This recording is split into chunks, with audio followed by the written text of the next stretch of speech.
Si vous regardez autour de vous aujourd'hui, beaucoup de gens sont en difficulté. Quelqu'un, quelque part, s'inquiète pour un enfant prodigue, un enfant qui a perdu son chemin. Quelqu'un d'autre dans ce monde vient de recevoir une terrible nouvelle. Désormais, la vie ne sera plus jamais la même pour lui. Alors laissez-moi vous demander, de qui dépendez-vous lorsque la vie devient difficile? De qui dépendez-vous lorsque vous ne voyez que des problèmes et du chaos autour de vous? De qui dépendez-vous lorsque vous n'avez aucune force?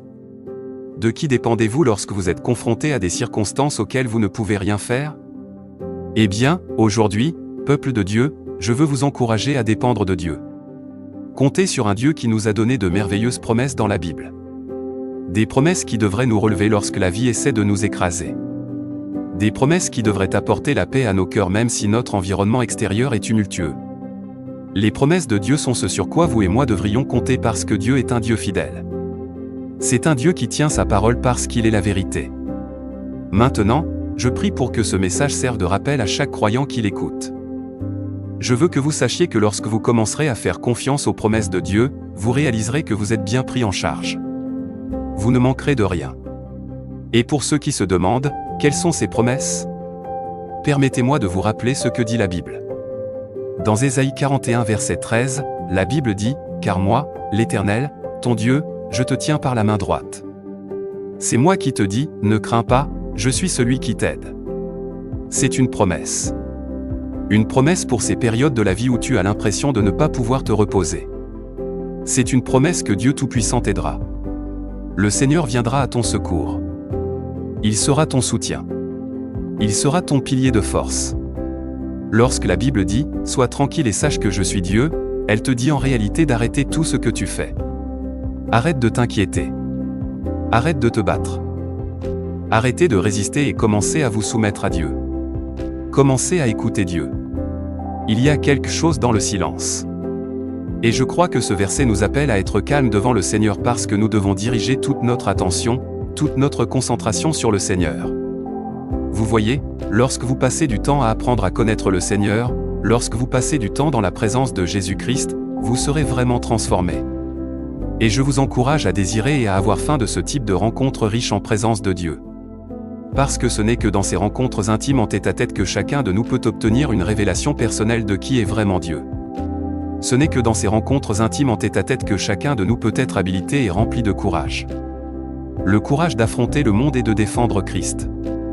Le courage de tenir tête au diable et de déclarer que Jésus-Christ est Seigneur. Ésaïe 40 verset 29 dit « Il donne de la force à celui qui est fatigué, et il augmente la vigueur à celui qui est faible. » C'est une promesse à laquelle nous devons nous accrocher dans les moments de faiblesse. Dieu donnera de la force à ceux qui sont fatigués. Il vous aidera à tenir bon quand les temps seront durs. Il vous aidera à avancer quand vous aurez l'impression d'être sur le point d'être submergé. Dans Exode 14, verset 14, la Bible dit « L'Éternel combattra pour vous, vous vous tairez. » C'est une promesse pour nous. Une promesse de sécurité. Dieu combattra pour vous. Il combattra pour nous et nous n'avons qu'à nous taire. Il n'est donc pas nécessaire de faire des allers-retours pour essayer de nous battre ici, là et partout. Au lieu de cela, laissez Dieu travailler en votre faveur, car nous avons la promesse que la bataille à laquelle vous faites face appartient au Seigneur. La Bible dans Philippiens 4, verset 19 dit « Et mon Dieu pourvoira à tous vos besoins selon sa richesse, avec gloire, en Jésus-Christ. » C'est une promesse de provision. Si vous avez un besoin, Dieu peut y répondre. Cela ne signifie pas que vous aurez tout ce que vous voulez. Mais en Jésus-Christ, vous aurez tout ce dont vous pouvez avoir besoin. Je vous encourage donc à connaître les promesses de Dieu. Apprenez à les connaître et à vous accrocher à ces promesses. Le prophète Ésaïe a reçu une révélation qui devrait nous inspirer tous à reconnaître Dieu pour qui il est vraiment. Écoutez attentivement ce que dit Ésaïe 45 versets 2 à 7. « Je marcherai devant toi et je redresserai les chemins tortueux. Je briserai les portes de bronze et je briserai les verrous de fer. Je te donnerai les trésors des ténèbres et les richesses cachées dans les lieux secrets. Afin que tu saches que moi, l'Éternel, qui t'appelle par ton nom, je suis le Dieu d'Israël, à cause de mon serviteur Jacob et d'Israël, mon élu. Je t'ai appelé par ton nom. Je t'ai nommé, bien que tu ne me connaisses pas. Je suis l'Éternel, et il n'y en a pas d'autre. Il n'y a pas d'autre Dieu que moi. Je te ceindrai, bien que tu ne me connaisses pas, afin qu'il sache du lever au coucher du soleil qu'il n'y en a pas d'autre que moi. Je suis l'Éternel, et il n'y en a pas d'autre. Je forme la lumière et je crée les ténèbres. Je fais la paix et je crée le malheur. Moi, l'Éternel, je fais toutes ces choses. C'est une merveilleuse révélation de qui est Dieu. Dieu est fermement aux commandes. Dieu sait tout. Dieu est tout-puissant. Ésaïe 4522-23 dit, « Regardez-moi et vous serez sauvés, vous toutes les extrémités de la terre, car je suis Dieu et il n'y en a pas d'autre. J'ai juré par moi-même. La parole est sortie de ma bouche en justice et ne reviendra pas. Tout genou fléchira devant moi, toute langue prêtera serment. » Dans ces moments où nous sommes encore devant Dieu, nous devons réaliser à quel point Dieu est puissant, à quel point Dieu est puissant. La Bible nous dit qu'il n'y a personne ni rien qui puisse être comparé à Dieu. Nous devons nous en souvenir. Rien ni personne n'est digne de rivaliser pour la première place de votre cœur. Dieu devrait être le premier. À quoi ressemble le chrétien d'aujourd'hui? Et à quoi devrait ressembler le chrétien d'aujourd'hui? Ce sont deux questions très différentes qui peuvent avoir deux réponses très différentes selon à qui vous les posez.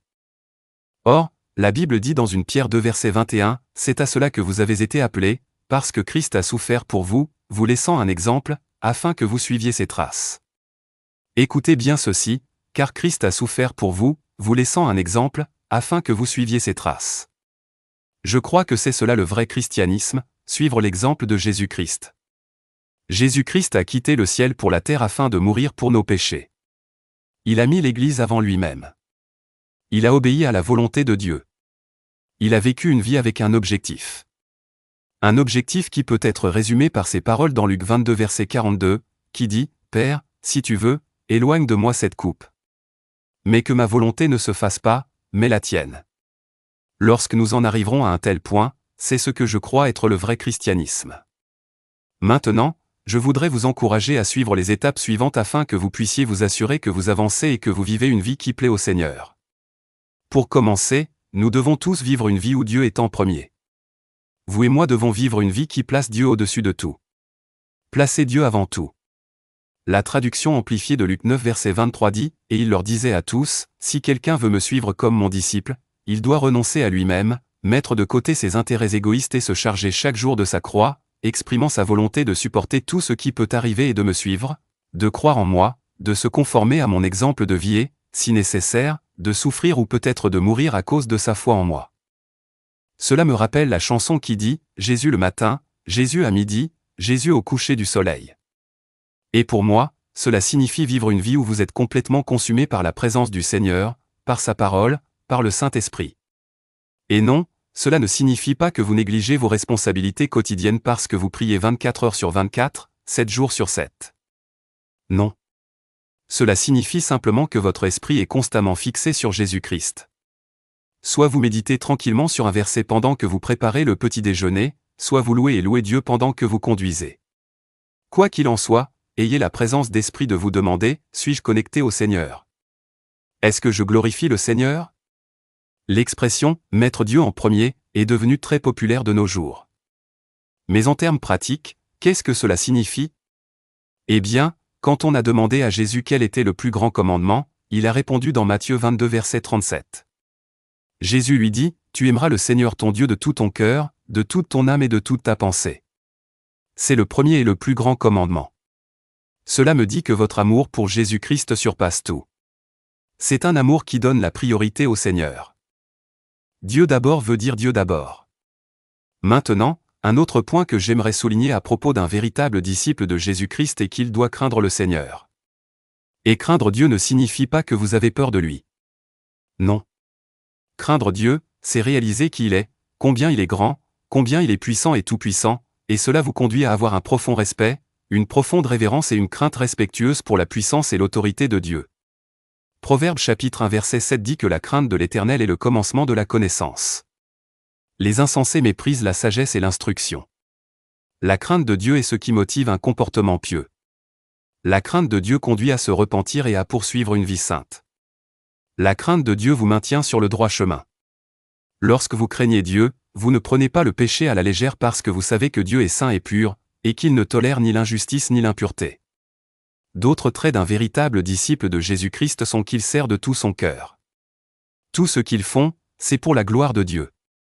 1 Corinthiens 10, verset 31 dit, « Soit donc que vous mangiez, soit que vous buviez, soit que vous fassiez quelque autre chose, faites tout pour la gloire de Dieu. » Je vous encourage à faire tout ce que vous pouvez dans le royaume de Dieu, mais faites-le pour lui rendre gloire et non pour vous-même. Servez pour la gloire de Jésus-Christ. Servez afin que les non-croyants et ceux qui sont perdus puissent voir la bonté de Dieu à travers vous. Servez avec des intentions pures. Servez avec des intentions pieuses. Beaucoup d'entre nous doivent obéir à Galates 5 verset 13 qui dit, « Car vous avez été appelés à la liberté, frères. Seulement, ne faites pas de votre liberté une occasion de vous livrer à la chair, mais servez-vous les uns les autres par amour. » Lorsque vous servez pour la gloire de Dieu, c'est, je crois, là que vous imitez vraiment Christ. Maintenant, mon dernier point est étroitement lié à cette question du service. Un vrai disciple de Jésus-Christ est humble. Et l'humilité ne signifie pas que vous vous laissez utiliser et abuser. Cela signifie simplement que vous ne pensez pas plus de vous-même que vous ne devriez, et que vous ne pensez pas moins des autres que vous ne devriez. Et pour être honnête, c'est une question qui a tout à voir avec l'orgueil. L'orgueil dit, je peux le faire tout seul. L'orgueil dit, je me suis fait tout seul. J'ai réussi et j'y suis parvenu parce que j'ai travaillé dur. L'orgueil dit, regardez-moi. Regardez ce que j'ai fait.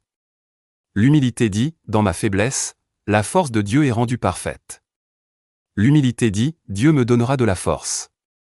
Dieu renouvellera ma force. Je crois que je peux tout faire par le Christ qui me fortifie. Voyez-vous la différence?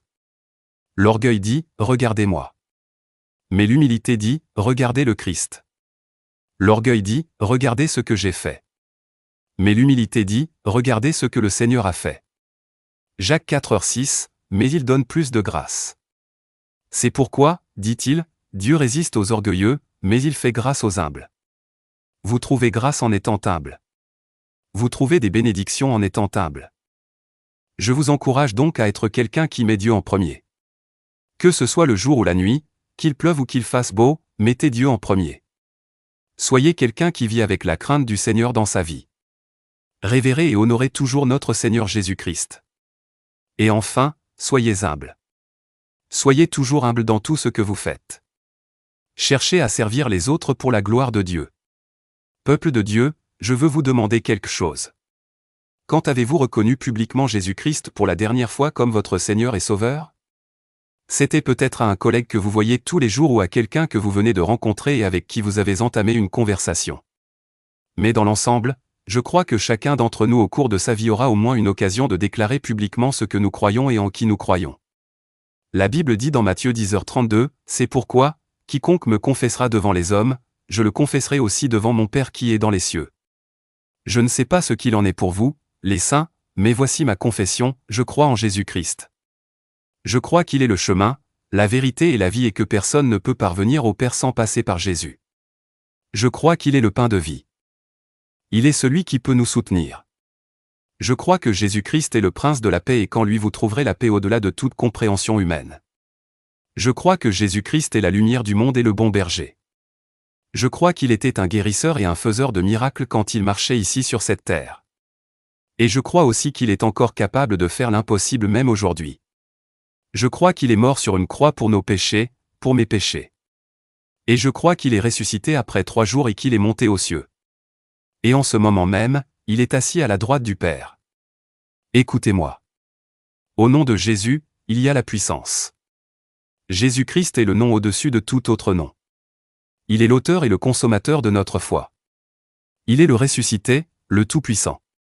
Lorsque nous prononçons ce nom, le nom puissant de Jésus-Christ, chaque maladie doit s'incliner, chaque infirmité doit partir, chaque chaîne doit se détacher. Et voici donc ma parole pour vous en tant que croyants.